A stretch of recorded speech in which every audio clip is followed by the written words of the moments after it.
Hello, I hope you are watching this video after going through all the theory videos. If not, go through them first.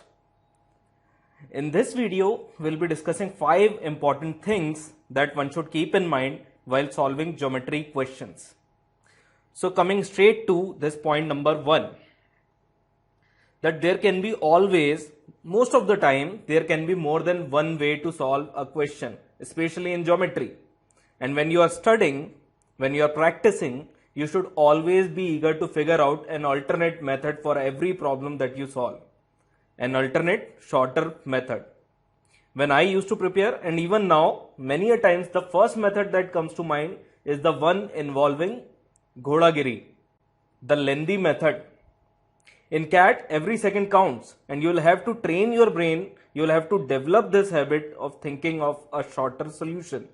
Most of the times, it will be difficult to think of 2 methods when you are facing a scarcity of even 1.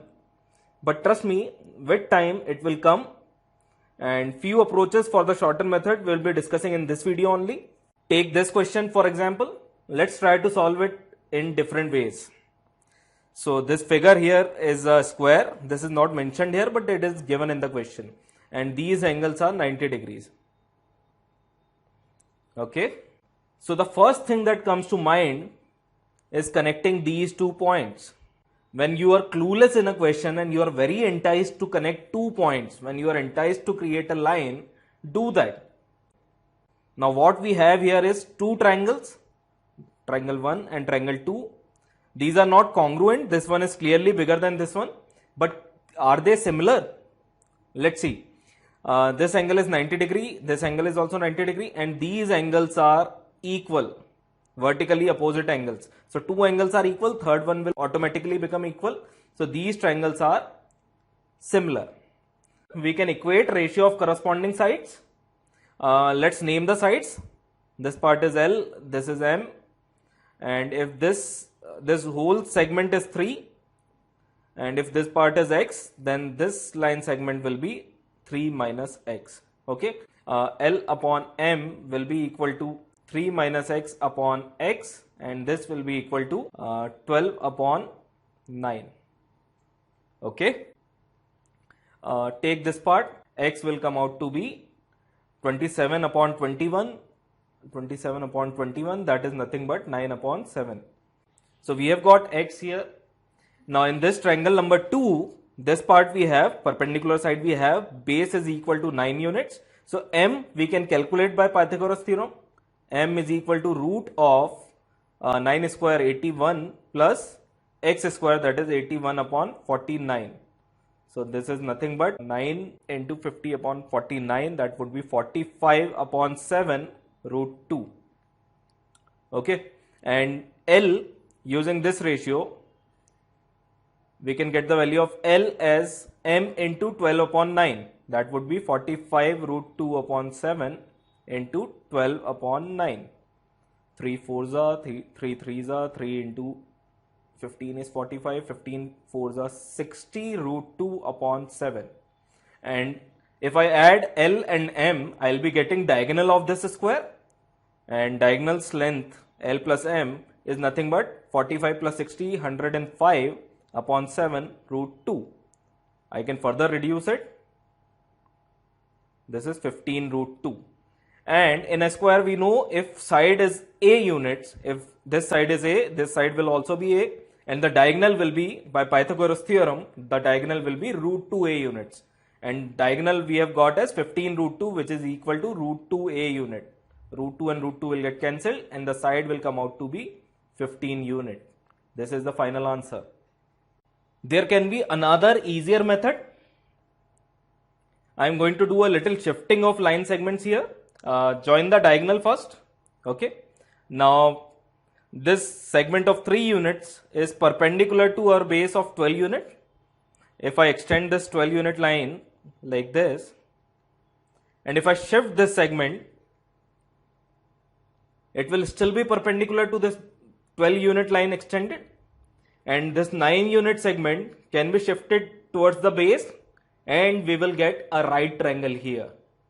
base of which is 12 plus 9, 21 units, and perpendicular side is 3 units.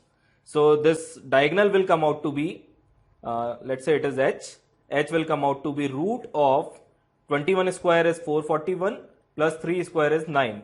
This is root of 450, that is nothing but 15 root 2, and if sides are a unit, then diagonal will be a root 2.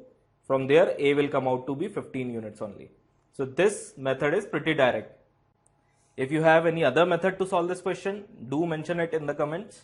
In the description, I have mentioned one more method in which this question could be solved. Do check it out. Second important point is of construction. Construction is important. Start taking them lightly. Even in the previous question, we made some construction. So the rule is simple.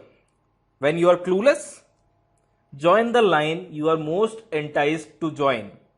Join the line that have chances of creating triangles, similar triangles or right triangles, right? Construct parallel lines, or if some kind of center or some point of intersection is given, then create line passing through it. Okay?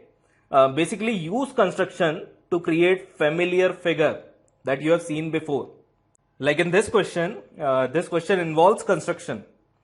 This line BE is a median because AE is equal to EC. Okay. Now BD is not given as equal to DC. So we cannot say that AD is a median. AD is not a median and O is not centroid. Okay. Now I can join this line. Let's say this here is F. I can join CF, but this here is of no use because I am looking for the direction in which ratio of this side AE and EC is involved, or ratio of BO and OE is involved, AE and AC is involved. This ratio should be involved because these sides are given as equal. So I have the direct ratio AE is to AC as 1 is to 2. Now only way these ratios can be involved is by creating similar triangles. And by connecting this line CF, I am not creating any similar triangles here. E is the common point in both these line segments BE and AC. And both these line segments are important because we know the ratios here. So this gives a slight idea that the line that I am going to construct should start from E, should connect E as well. Okay.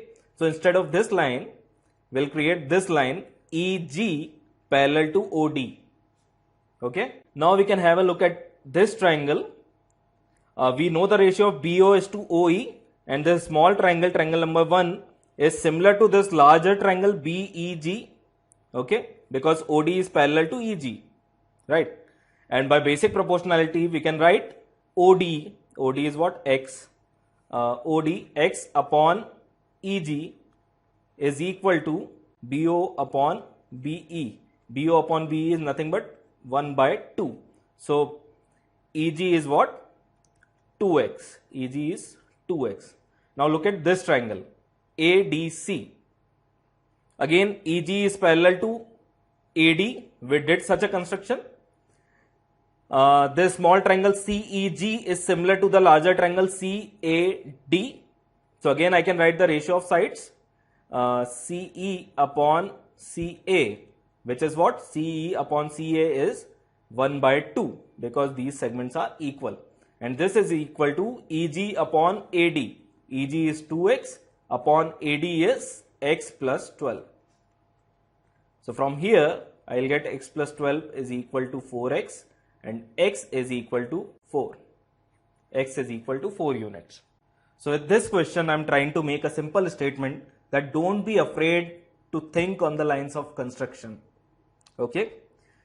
Next important point to keep in mind in geometry is that sometimes, it is very rare but it can happen, sometimes there can be more than one possibility. There can be more than one possible cases. So if you are solving a question and you are 200% sure that you have solved it right, but the answer is not matching the options, take a step back and check if what you did is the only possible scenario. There can be more cases, as in this question. We have a square ABCD. Okay, this is a square and equilateral triangle BCO is drawn on side BC. So this is triangle BCO, equilateral triangle, and we have to find angle AOD. This angle we have to find. So as it is a square, these sides are equal, all these sides are equal, and as this is an equilateral triangle, All these sides will also be equal, sides of equilateral triangle. Now this angle is 60 degree. Angle of the square will be 90 degrees. So this angle remaining is 30 degrees. These two sides are equal. So opposite angles theta will be equal, theta and theta. 2 theta plus 30 degree is 180 degree, angle sum property. 2 theta will be 150 and theta will come out to be 75 degrees. And by similarity or by same logic, here also angle will come out to be 75 degrees. And this central angle, this complete angle is of 360 degrees. So we can say this angle is alpha. Alpha plus 75 plus this angle is 60 degree, angle of equilateral triangle, plus 60 plus 75 is 360 degrees. Okay. Alpha will come out to be 150 degrees. Okay. But what if 150 degree is not in the option? If these are the options, you cannot straight away mark D as the correct answer. No. Or more possibilities of these options. If these are the options. When you see such an option, pause and think if there is more than one case possible. Like here in this question, this is another scenario possible. This equilateral triangle can be drawn outside the square ABCD. Okay, now here, this angle is 60 degrees, this is 90 degree, all the sides are equal and these sides are also equal. So if this angle is theta, this angle will also be theta, angles opposite to equal sides. So 90 plus 60 is 150 plus 2 theta is 180. So 2 theta will be 30 degrees and theta will come out to be 15 degrees. And similarly, this angle will also be 15 degrees. And this angle alpha, angle AOD that we have to calculate, this complete angle is 60 degrees, angle of an equilateral triangle. So alpha plus theta is 60 degrees. Alpha will come out to be 30 degree. So here in the first scenario we got 150 degree as the answer. In the second scenario we got 30 degree as the answer. So both B and C could be correct in this question. Okay. Now this question came in CAT 2006, but there it was clearly mentioned that the triangle is inside the square. I have modified it to explain you this scenario. Okay. Another question from CAT. A circle of unit radius, this is a circle of unit radius, is touching legs of right angle. Another circle is touching the right angle as well as this previous circle. Now we have to find this radius of a smaller circle. We have seen the solution to this in circles touching circles video. So I am skipping that part. The point that I am trying to make here is that even in this question, there can be more than one possible scenario.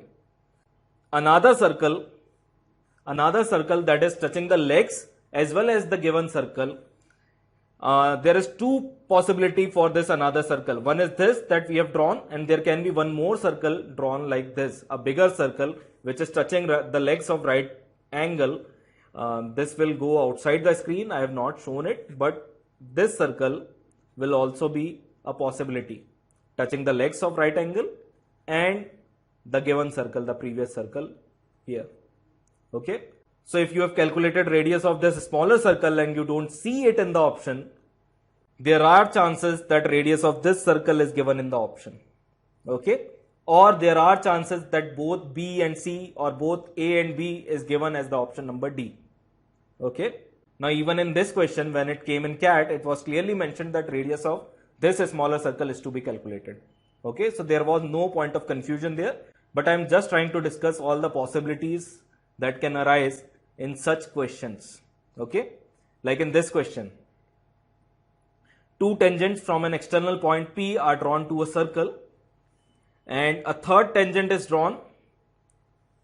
Okay. Pause and go through the question first. This is a possible scenario. Two tangents are drawn from point P. Another tangent is drawn which touches the circle and the previous two tangents at Q and R. Okay. Now there is one more possibility for this statement. This is the another possibility where two tangents are touching the circle. Another tangent is touching the circle as well as the previous two tangents at Q and R. Okay, so these are the two possible scenarios. I don't have a complete question here. I am just trying to show that there can be two different possibilities for same statement. Moving on to the next important point, that is when a general case is discussed in the question, when a general statement is made that in any triangle, if you do this, which of the following will satisfy? So if question talks about any triangle, that simply covers all triangles, even equilateral triangles. So we can pick a specific case of equilateral triangle and get the answer. Like this here is a general case. In triangle ABC, in all the triangles, this is a possibility. A plus B plus C into B plus C minus A will be equal to K into BC. Okay, this will be satisfied in all the triangles, and we have to find the range of K. So we can pick a specific case. This statement is general. We can pick a specific case. General is for all triangles. We can pick a specific case of equilateral triangle. Okay, and we can see what value of K we are getting from this case. Okay, and we will see if K lies in one of these range. If K is satisfying one of these options, we will mark that as the correct answer, right? So in equilateral triangle, all the sides A, B and C are equal. Let's say these are all equal to A. So A plus A will be 3A into A plus A minus A will be A is equal to K into A square. I have taken all the sides as A. So K will come out to be 3. And K is equal to 3 is satisfied in only option number C. Now if options were given in such a way that this specific answer that we have got was satisfying 2 of the given options or 3 of the given options, then in that case we will have to solve this question completely.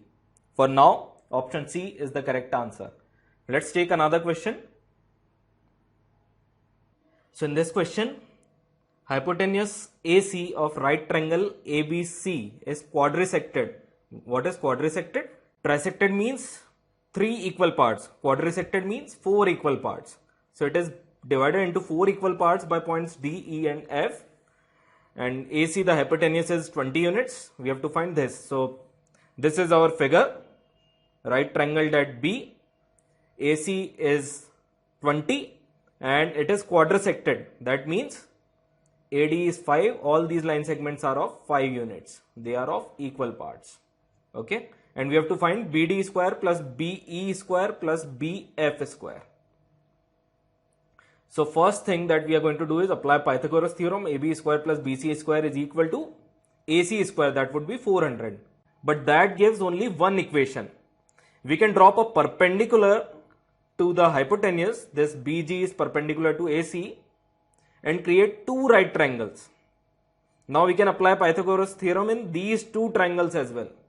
Also, we know from similar triangle video that these small triangles ABG and GBC, these 2 triangles are similar to each other.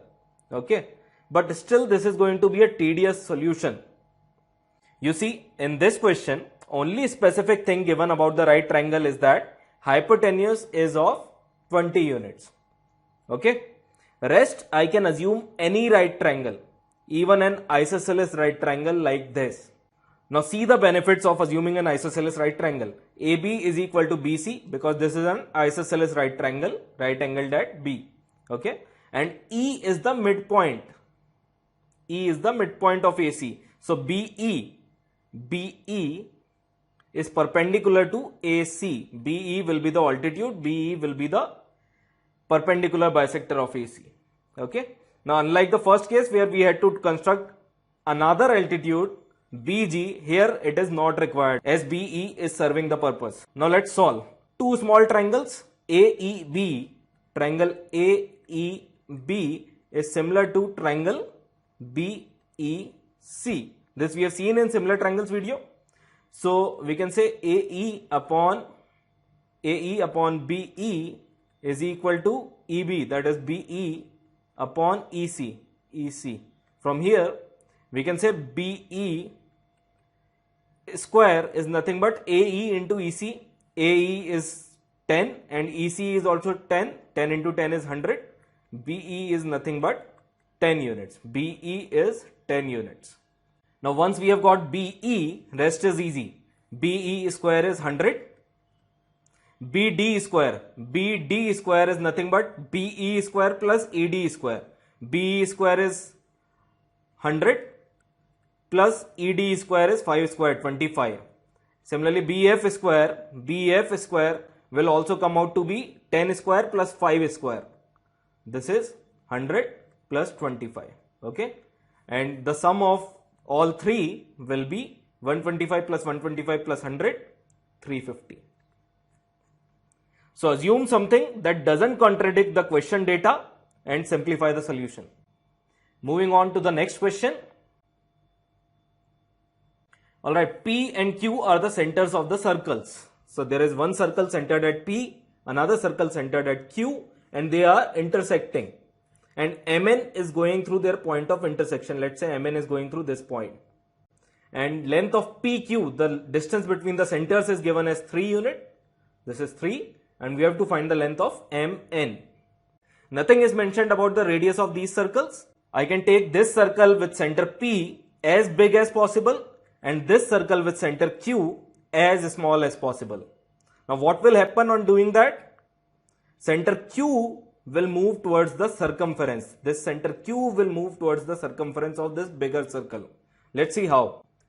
I have reduced the radius of this smaller circle and Q has come very near to the circumference of this bigger circle.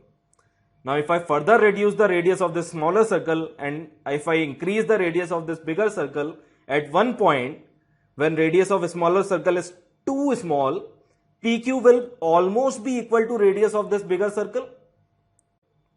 Point N, this is line Mn, and this point N will also move towards the circumference of bigger circle, making Mn almost the diameter of this bigger circle.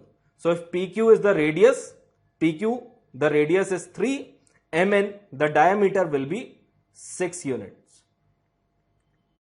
So this is how assuming certain things which don't contradict with the question data helps in simplifying the solution. Moving on to the next question. Alright, find alpha plus beta in this figure. Nothing is given about the orientation of this triangle. What kind of angle it is inclined at, this is not given. It is like a triangle is drawn randomly on a square and alpha plus beta is asked. That means this sum alpha plus beta will have a fixed numeric value no matter how this triangle is drawn. So this is a general diagram. Let's assume a specific case in which the base of this triangle is parallel to the base of a square. This is our new diagram. This base is parallel to the base of a square.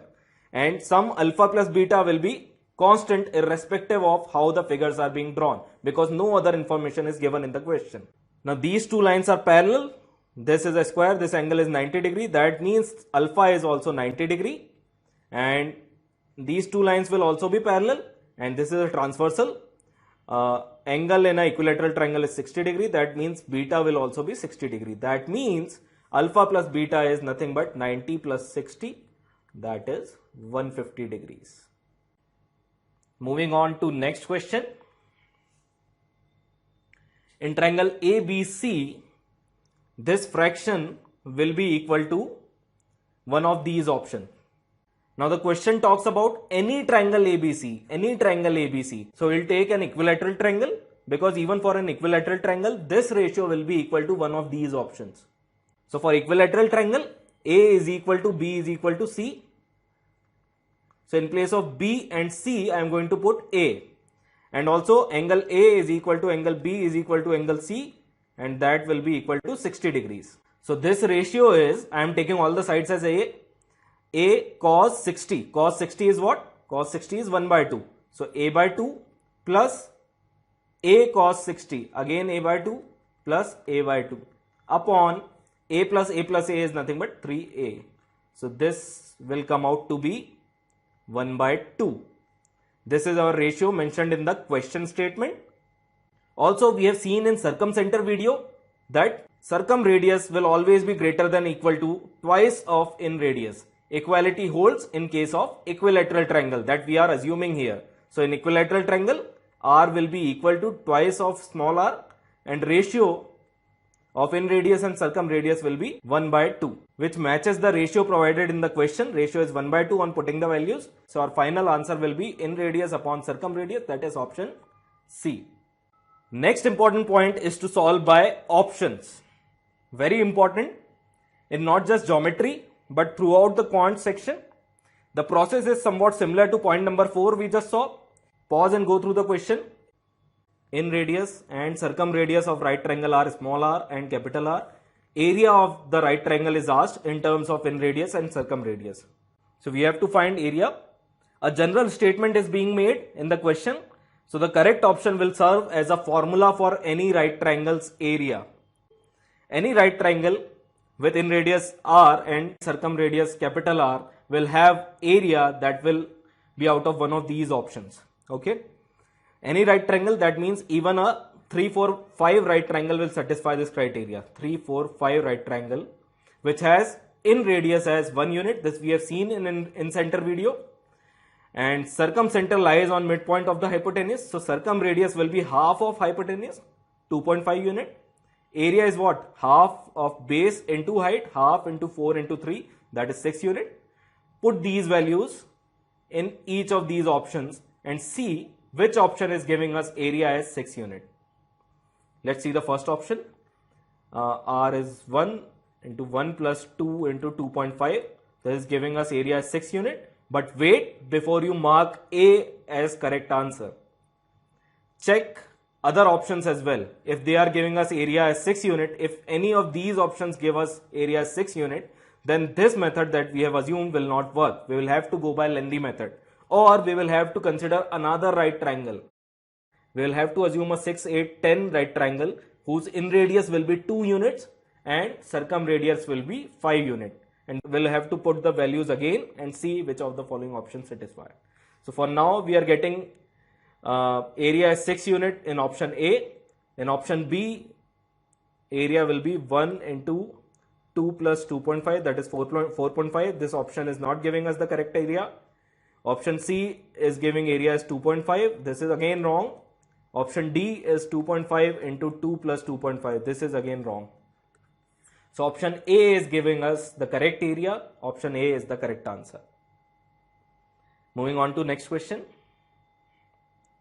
A regular hexagon is given to us. The ratio of shaded region's area is to the area of hexagon is being asked. Points G and H are midpoints of these sides. This is not given in the question, but it is part of the question only.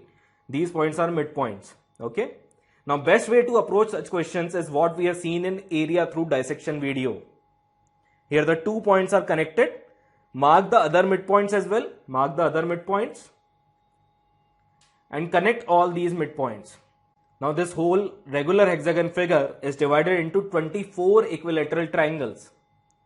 Okay, these are total 24 equilateral triangles, out of which 1, 2, 3, 4, 5, 6, 7. 7 equilateral triangles are shaded. 7 out of 24 triangles. Option C is the correct answer. But if we had to solve just by option, now this second method is only applicable sometimes, and that too when the options are not close to each other. If half of this complete hexagon was shaded, then the ratio would have been 1 by 2, right?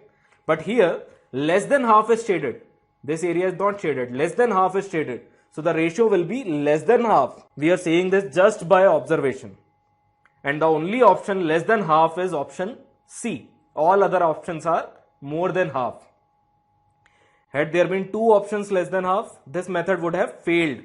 So this method of answering through observation can be applied only when options are far apart and only when you are lucky to separate out just one option. This is the major problem with solving by options. Sometimes 2 options will satisfy the criteria. Then you will have to put some other values and check. Even then, if you fail, you will have to go by lengthy method. Other than that, when applicable, solving by options should be your first choice. In exams like SNAP and NMAT, you can solve many questions just by options. So these are the 5 points that we saw in this video. They require a little habit building. So starting today, start looking for alternate methods to solve a question. Start making constructions. Start taking constructions lightly. Solve questions by options or assuming a specific case for a general statement. Okay. If for example a triangle is being talked about in the question, you can assume it to be a equilateral triangle, an isosceles triangle or a right triangle. if in general a quadrilateral or a parallelogram is being talked about in a question, then you can assume a specific case of square and answer the question. Okay, that's it for this video. Thank you for watching.